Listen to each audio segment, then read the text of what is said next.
It's great to have everybody with us this evening for Views and Brews, our second discussion in our jazz series. And some of you I recognize from last time. You were here for the Cold War, Jazz During the Cold War piece. And if you missed it or just want to catch it again, that's in the storyboard section of our website at KUT.org, so you can find it there.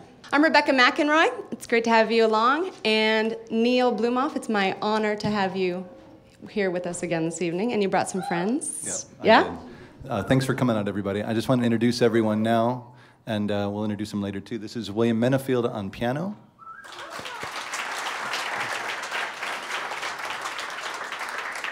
And a guy that we had met about 25 years ago in New Orleans, we re-met again today here in Austin, Christopher Thomas on bass.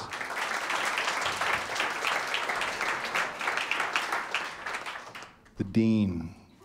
Brennan Temple on drums.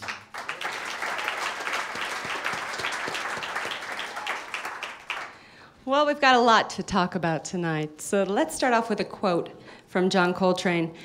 "My goal is to live the truly religious life and express it in my music. If you live it, when you play, there's no problem, because the music is part of the whole thing. To be a musician is really something. It goes very, very deep. My music is the spiritual expression of what I am, my faith, my knowledge, my being." So what's he talking about when he's talking about spirituality? That's a pretty big concept to cover. No, just joking. Just joking. I think he's trying to get at something that is ineffable, that we don't really have language for. So I think that part of where this question goes is to define what spirituality is. And I think that what Coltrane is doing is he's taking all of the things that maybe he wasn't able to say or couldn't say and really bringing them into not only his own musicality, also the musicality of the group that he had, the groups that he had as well. So I think that there's a lot. I think that, if you will, his ministry was through his music, and that he was really trying to really change the world and be a force for good in the world, and that every note mattered. You know, there's a quote that he would say that somebody asked him once, "Why do you play so many notes?" Right? And he said, "Because I'm looking for the right one." And then the interviewer said, "Well, that's nice. What are you going to do when you find it?" And he said, "I'm going to play it again and again and again." And I think that music has that power to actually be a force for change, to be something that you're different after you listen to it. It demands something from the audience. It's not just something casual that is put on as a soundtrack of life. It's something that demands a symbiotic relationship within it. And I think that's really important. And I think he was also trying to express a lot of things that were happening at the time as well, both social trends, cultural trends, and his life as just growing up as he did in North Carolina, and then in Philadelphia, and then later in New York. That's interesting, because he wasn't quite, I mean, when, you know, in interviews that we've talked about, when he was asked about his political views and where he stood on things and why he wasn't more out front in what he thought, he didn't want to talk about it, really. He was really hesitant to talk about it, as opposed to somebody like Miles Davis. And why was that, do you think? I think that he just thought that whatever he could say would be expressed in the music. And I think that he was just, you know, I think language would trip someone up. And the power of rhetoric or spin that we see in our own times, I mean, he just really wanted to back away from that and just say, here's my music, and this is who I am. I mean, it demands an incredible emotional response. What is spirituality? It's sincerity, and it's emotion, and not being afraid to play. It's recognizing your fears, recognizing your loneliness, recognizing what exists and what could be possible, and trying to bridge that gap. Well, we have some musicians. How about having some music? So, right, so that would be nice. Is that okay with you guys? Or okay. So what we're going to do is we're going to do a little example of what's modal jazz, which was made interesting by Miles Davis in Kind of Blue in 1958, which is and something that when John Coltrane, who played with him at that point, is something that he learned from Miles Davis. Miles Davis was like a teacher to him, and he would take it and bring it into his own music as well. So this will be something that we do, and just as an introduction to what that kind of thing sounds like, I'm not going to I'll sing it as opposed to playing on the saxophone. I think that people will stay if I sing as opposed to play.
So that's an example of modal jazz.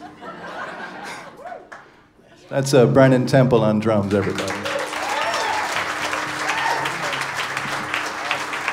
So let's back up a little bit and revisit the discussion. So John Coltrane led a very short life. He died at 40.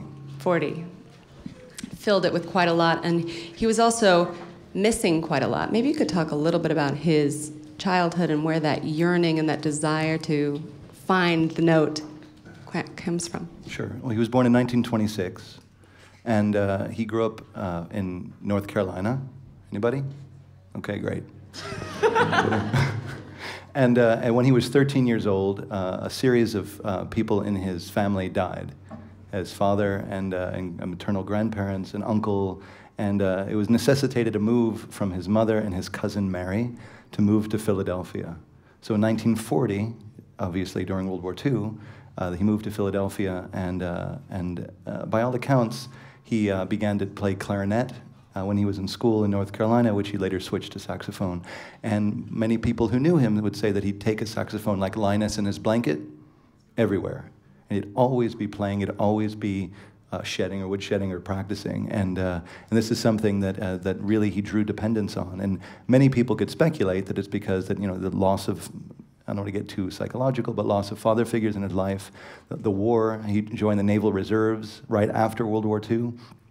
And there was a lot of things going on growing up, obviously, as an African-American. There was a lot of limitations that he had as well and felt them, yet he was insatiable with his music, and he always was learning, would take courses, would learn from anyone, and was so humble about it. So I really think that it was something that he was discovering to try to fill something within him that he never let go of. I do want to move on to A Love Supreme, because I know that's a really seminal piece, to say it understatedly, in his career. But maybe you could talk a little bit about his relationship with Miles Davis. Sure. So he was just working as a journeyman in Philadelphia until about 1955. And Miles Davis's drummer, Philly Joe Jones. Philly, you see how he was named that, from Philadelphia? It's very creative. So he called and said, we're looking for somebody. And Coltrane got the gig in 1955, and he moved to New York, and he had just was married. And there was a very interesting spiritual dimension to that as well. He married a woman named Juanita, who had changed her name to Naima, and her child as well, who had converted to Islam. And they were raising, there was a child from a previous marriage, and there was a real sense of rootlessness, I think, in John Coltrane's life.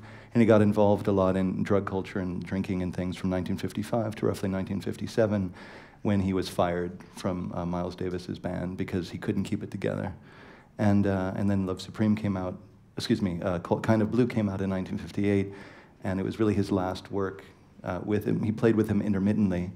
And it was really something that he knew that he returned to Philadelphia and had this awakening in 1957 of saying, I have to make something of my life, and what's going on? I'm already 30 years old. Remember that?